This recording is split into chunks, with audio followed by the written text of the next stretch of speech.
happy to be joined on the phone with Steven Crowder. Many of you have seen him on Fox News. He is an actor, he's a comedian, he's a Fox News contributor. He is just an all-around funny guy. Steven, good morning. Thanks for joining us. Good morning. Always glad to be here. Well, it's great to see you. Last I saw you at CPAC in Washington, and I've been hoping to get you on the show, and finally we did. But this subject is a serious subject, and I'm going to set this up a little bit. I want you to talk about it. This is the Kermit abortion doctor, baby killer Gosnell murder trial that's going on in Philadelphia. And this is a sensitive subject. I don't want to interrupt you, but firstly, you forgot drug dealer. You have to. Oh yeah. Don't want to leave anything off of his resume. We've got to throw that in there. This is not getting much attention, if any, from the mainstream media. Fox News has covered it, but this is a serious case. Whether you're pro-life or you're pro-abortion, this will make your skin crawl, and you hear the details of this Gosnell trial. And you went to Anytown, USA, and you asked people about it, and the response was shocking. You asked them about the Boston bombing, and folks gave their thoughts on that. You asked them about the Texas explosion. They gave their thoughts. But we're going to play a little snippet of your video here, of the audio, and this is their response when you asked them about the baby killer trial. Finally, what's been your reaction watching the Gosnell trial unfold this week? I don't know about the Gosnell trial. I don't know about that either. I have no idea what you're talking about. I don't even know what that is. Yeah, I'm the same way. I haven't really been following it that much so far. Yeah. No opinion. Do you know about who Kermit Gosnell is? No, I don't. Steven, what was your reaction when that's what people knew about this trial? Well, frankly, I wasn't surprised, and I talk to conservatives about this all the time. I used to say this actually before the general election this last year. I said, listen, this was about 6 months before. I said, right now I could poll the American public on who Mitt Romney is, and you wouldn't even hit 30%. And I was right.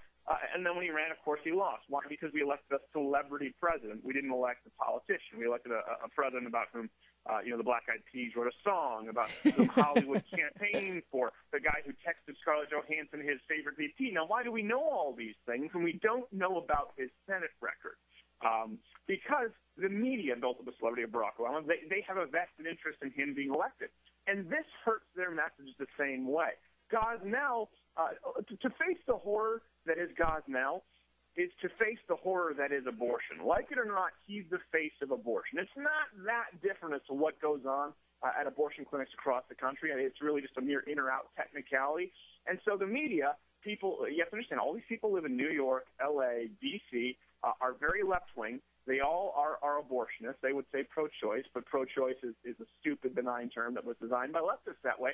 And so it hurts their case to acknowledge Gosnell. And you even see in the case, recently, actually, since I did that video on the Gosnell case, one of the lawyers said, like it or not, Gosnell is the face of abortion. And that's true. And so it hurts the leftists at ABC, NBC, CBS, CNN, MSNBC. It hurts them to acknowledge this, and so they decide to kind of bury it. Well, and also, Stephen, you have to recall, you know this, President Obama's record on partial birth abortion when he was a senator in Illinois is atrocious. And this is a similar situation that's going on in the Gosnell trial, without getting into too specific, that what he's doing with these babies and the moms is blood-curdling. Well, actually, this isn't any different than what happened in Illinois exactly. As a matter of fact, it was worse in Illinois. And Barack Obama was the only person who voted to defend it, where they wanted to put a law in the book in Illinois to protect survived babies from botched abortions. And so even all the Democrats and people who love to consider themselves champions of women's rights and abortion said, okay, this has to stop. And Barack Obama said, no, it doesn't have to stop. I want to vote to support this. So he has a long and storied history in supporting abortion. And by the way, I want to take umbrage with this term pro-choice. It's ridiculous. To use the word pro-choice, it has to assume that everyone who is not an abortionist is against choice. It has to assume that people like you and I are against the choice to abstain from sex, are against the choice to have protected sex, are against the choice to give a child up for adoption. We're not against any of those choices. We're against the choice to end another life in the name of your own personal happiness. Abortion is simply a sacrifice at the altar of self. And people need to realize that. At the end of the day, the only reason you're getting an abortion is not because you're a woman and here you roar. It's not because it's your right. It's because you're a selfish monster. Well, and we're seeing even people on the left, strong Democrats and liberal journalists I've seen over the past week that have listened to details of this Gosnell trial, that they are going from very pro-abortion to, well, now let's consider the idea of women carrying these babies to terms and putting them up for adoption.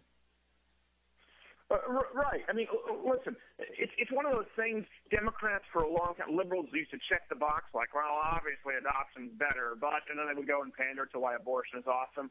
At this point, again, that's the one, I guess you would say that the one bright side here to come out of the Gosnell trial is that it's at least raised awareness on the issue. And I think you see a lot of people going, oh, my God, this is horrible. These babies are being aborted so late and outside of the womb, and this is awful. And if they do a little bit of research, they go, wait a second. So this would have been perfectly legal if this exact same procedure would have happened a week earlier and 2 inches to the left. Right. Let me re-examine my view on abortion. So there's a bright side to all this, and hopefully all of these innocent lives, all of these innocent babies, didn't die in vain. Let's make a turnaround now and become a culture of life again. That's what differentiates us from our Islamic terrorist enemies. We believe in life; they believe in death. That's right. Stephen Crowder, actor, comedian, and Fox News contributor. Appreciate you bringing light to this issue, and I hope you can go back and redo that film, and people will know exactly what you're talking about.